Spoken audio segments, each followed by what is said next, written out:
What up, friends? It is an honor that you join us on our YouTube channel. It really is. It's very cool.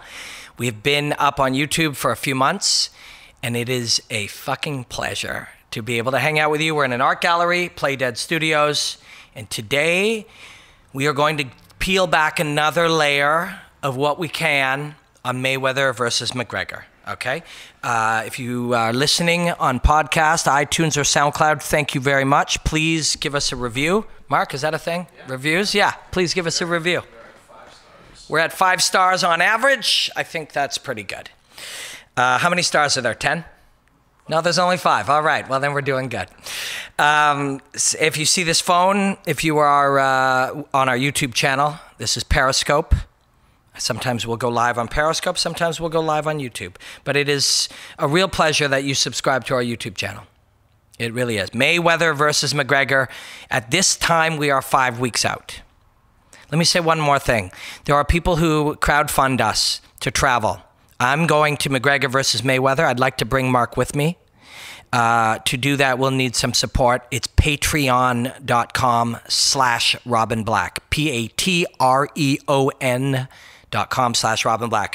Every penny of your support from this day forward will go into bringing Mark on trips so we can gather footage for this YouTube channel and or giving Mark money because he works really hard. Okay, so we got all that out of the way. Instagram, Robin Black, at Robin Black MMA. Mayweather versus McGregor. Okay, so I'm going to come in about once every week or so and add another layer of what we're studying. Why? Because I'm fucking sick of people just stopping at layer 1. And I'm going to be straight with you. Every single day, somebody who has watched less than 10 boxing matches in their life and less than 50 fights in their life asks me about Mayweather McGregor. And then they go, but bro, like the thing is, man, this guy's just not that good of a boxer. So, you know, I think he's going to get killed.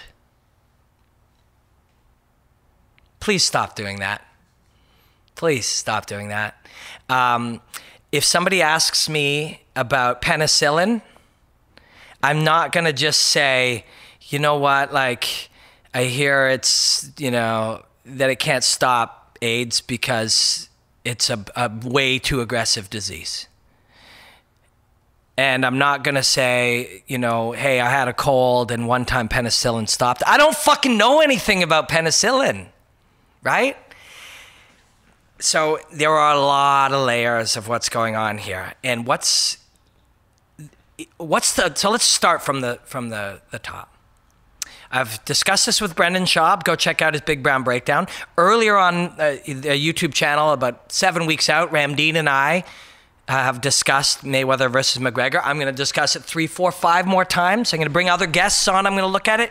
And each point, as we gather new ideas, we're going to introduce them. Okay? So, what is the likelihood that McGregor wins this fight? I don't know. But there is a chance. There's a real chance. And if he wins it, he will win it, and everybody will not be able to explain how and why it happened. And from a macro standpoint, I will explain it to you now. Okay? There's 2 ideas I just want to try to put out there. Okay? Somebody said 5%.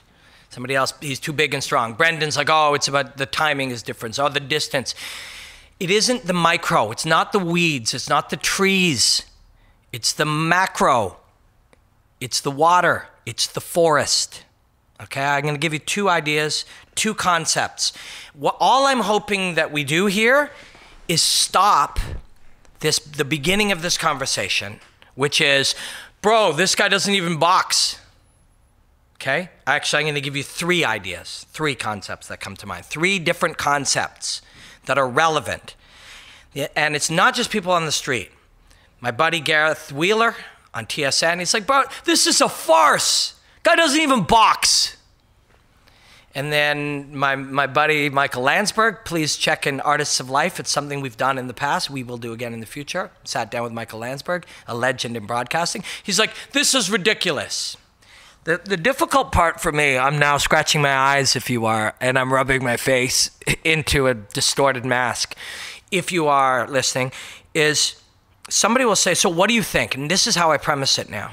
I'll say, well, what do you know about boxing and politely as I can, what do you know about boxing and MMA and combat? And they'll be like, well, I know Floyd's the best. I'm like, okay, that's great. What do you know about basketball? I think Michael Jordan was the best. Okay, great. That's great. Thanks. I will follow that up gently and politely with this at times. Well, I've dedicated most of my life to the study of martial arts. I didn't do it with 100% commitment through all of my life, but from 7 till early 20s, pretty much every moment of my study and curiosity was committed towards martial arts. Then in my 20s, I still had a deep fascination with it, but in the last 12 years, I've studied it all day, every day. I've studied it on the deepest layers humanly possible. I fought 9 times as an experiment to learn about fighting. I've sparred in boxing with Canadian champions at my weight for 2 years straight. I've studied boxing, Muay Thai. I've watched and been a part of the development of martial arts. And so this is what I think. And then before I say anything, they'll go, yeah, but bro, he doesn't even box. All right. So here we are. We're going to go with that. And then we don't need to hear what anybody who may have some decades of study that could be relevant. My subspecialty of study, I'm not trying to brag about myself here. I'm just trying to contextualize it as best I can. My subspecialty over the last couple of years has been a deep curiosity about change and evolution, technology, culture, people, how things change. And it was the study of the martial arts that took me to this, that river of change, that fact that we are in a world that changes always, forever. And unfortunately for a lot of us, and this is very culturally normal, we resist that idea. We look at 1963 and we say, what did people know about computers back then? We go, fuck, they didn't know shit. But yet, then we think we know about computers. But we don't think about in 2037 that people will look back at 2017 and go, those people didn't know shit about computers. Okay? We find ourselves in this moment that instead of realizing we are just in the middle of a river, we think we're at a destination, a permanent destination. Okay? This has been a subspecialty of my deep interest and curiosity and study for the past decade. So what we're watching right now is change. So I'm going to take that idea. Now I'm going to bring you to these 3 concepts. Number 1, boxing in 1935 was rudimentary, made no sense, and anybody that would fight a boxer from that era now would crush them. Now I know somebody, oh no, this guy was too good. Save it. I'm telling you, the technology of boxing, the knowledge of boxing, what boxing is and was garbage in 1935 compared to today. The diet and exercise and strength and conditioning and knowledge and understanding and awareness and reaction to everything. Okay? Because that's what happens with time. Shit changes. I wish I brought it today, but I have this little book. I got it at a yard sale, and it was a boxing and how-to boxing manual from the 20s. And when I look at it now, there's the odd little relevant thing that still sticks, but most of it's nonsense. Okay? Now, so let's accept that in 2035, we're going to look at boxing right now. We're going to say, oh my God, boxing was so unbelievably stupid in 2017. It got so far up its own ass. It got refined and refined and refined. And a whole bunch of people stood around doing what they thought they should do, completely oblivious to the fact that they were missing all kinds of massive amounts of information. Okay, so that's concept 1. Today's boxing compared to boxing in 1947 or 62, way further along. And let's take this concept 1, and boxing in 2043 will ridicule boxing now. Okay, so we know that boxing will change. We know when we think about it as a river of constant change that this isn't boxing is perfect. This is boxing now with the limited amount that we understand about the human mind, how the body works, we're very rudimentary compared to where we will be in 30 years. So we accept that. We think of that and we go, okay, that's true. Yes. Yes. Most people can admit that. If you cannot, I don't mind if you leave the conversation here. That's okay. Because we're going to get stupider now. But you have to be able to look at that. You have to be able to look and go, VR. VR is the craziest thing we've ever seen. In 2061, you're going to look at this VR, it's going to be a joke, right? Cars have never been faster. In 2042, you're going to look at cars in 2017 and go, oh my God, I can't believe cars were so bullshit in 2017. Everything's like that. Boxing's like that too. That's concept number one. Concept number two. You know who should have, and this, my friend Gary will point you deeper into this, Gary Vaynerchuk, but it's relevant. You know who should have invented Airbnb? Marriott Hotels. But they didn't. Because they're so far up their own ass in the micro of running hotels that they could never, ever see outside of where they are. So change instead comes from some eggheads down in Silicon Valley. It's not Marriott Hotels where it should be. Yeah, somebody said Uber and taxis. Of course. It should have been Yellow Cab who came up with Uber, but it wasn't. They're so far up their own ass. How are we going to make our thing better? How are we going to have receipts better? How are we going to get people to flag us? What do we do with our lights? They're so in the micro that the macro of the world changes dramatically, and they're still so far up there. I saw a taxi driving by in Toronto just the other day, and on the back it said, Uber is not here to stay. Dude, it's fucking already, still in denial, right? Still in denial. You know who should have gone out searching for oil? Oil. In the early days, oil. Should have been the guys who sold whale blubber. Should have been. Because you're busy selling whale blubber. We'll kill some whales, we'll turn it into blubber, we'll sell that shit for oil. Boom, ballin'. Somebody else comes along. And then they're fucking dead. It's disruptions never come from within. Never. I can give you thousands of examples. Fucking digital watches, it doesn't fucking matter. You know who should have come up with Facebook? NBC. Why didn't they? Disruptions never come from within. Never. They always come from somewhere else. And I don't have the quote here, but I'll paraphrase it for you. Remember in the 90s when CDs were 20 bucks? Then free downloading comes along. Perfect example, my friend, here on Periscope. You know why? You know who should have come up with that? Sony. You know who didn't come up with that? Sony. Because they're so far up their own asses that just comes along, disruption happens, and that's what Conor McGregor is attempting to do. Boxing is so far up its own ass. It's so refined. It's so specialized. And specialization bases itself on the fact that we all just agree this is how it is. And there's so many of these agreements that we just go through the motions. And then somebody will come along and go, what the fuck? Why are they doing this? And McGregor's already done this. Already. When he took out Aldo and he would have took out RDA, exactly the same. I'm in touch with people who spoke to him about this very thing a year and a half before Aldo. And he looked at it.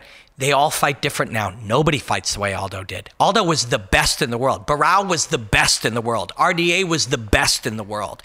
This was a style, a type, and we all agreed. And what was the foundation of this concept? My turn, bam, bam, bam, low kick. Back up, your turn. Block, block, block, block. My turn, bam, bam, low kick, left hook. Your turn, bam, bam. It was just a turn-based thing. That's an agreement. It's a subconscious agreement. Nobody should fight that way. But it just started. It started in sparring. It started in fighting. That's the way we came up. And you just fall into it.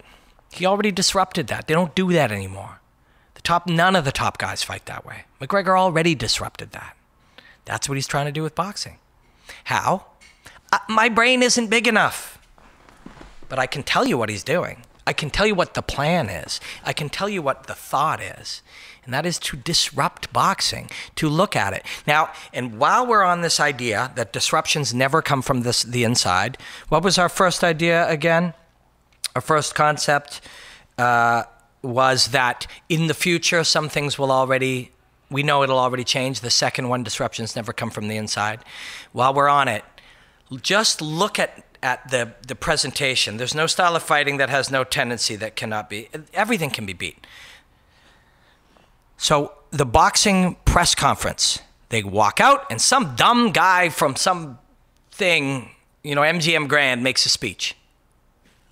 The audience boos. Get the fuck off the stage. It's ridiculous. Why is he doing that? Then some other guy from Showtime makes a speech. Boo, this is bullshit. The audience self-corrects. Why did they do that? And then Dana White, why did they do that? Because they've always done that. There's no other fucking reason. There's no logical reason that when the audience all comes to see two fighters, that you should get some little weasel, as this guy puts it, and then some guy who runs nobody wants to hear these guys. It's just, they've always done it. It looked ridiculous. It felt ridiculous.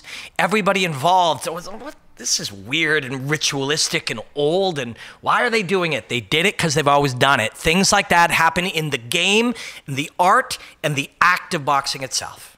And that's what McGregor's looking to undermine. What things in the way people move, punch, block, catch, etc., time in boxing itself. Robin, think 100 years of boxing and some 0-0 fighter is going to fight. You got to get out and going to figure out something new. You got to get off this feed because you haven't heard a fucking word I've said. It could be 1,000 years. It'll be an 0-0 fighter. It'll be a new idea. Have you not been listening? It's always somebody from the outside. Every disruption is caused from the outside because everybody on the inside just buys into the bullshit. Everybody in the inside buys into it. I like you and your statement makes sense. Just what I'm saying makes fucking sense. Doesn't mean he can do it. Doesn't mean he can do it at all. But isn't it cool to see somebody try? Isn't it fucking cool? To try something so big as to literally disrupt an entire style. And I'll leave you on another idea. Bruce Lee said it is all, and I'm paraphrasing, I don't have the exact, it is always the individual who is more powerful than any style or collection of ideas or, institution.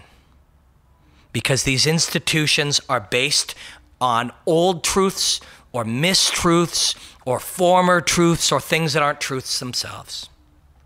So I know this is a 30,000 feet conversation, but that's what the fuck this is. This isn't about a straight left hand. It's not about the flim-flam. It's not about distance management. It's not about timing. It's not about the touch of death. It's not about the Celtic cross. It's not about Floyd's. It's about the disruption of the entire institution of a structure that's been built for 100 years. And in those 100 years, some of that shit is as bullshit as those two old weasels talking on the stage. It is. There's bullshit in there. McGregor wants to find it, expose it, and change it. I'll be back. I'm going to pop in here about every 10 days, and I'm going to go deeper. And don't worry, you'll hear this mentioned in the mainstream within about 10 days because people take my ideas and they fucking run with them. Blackout.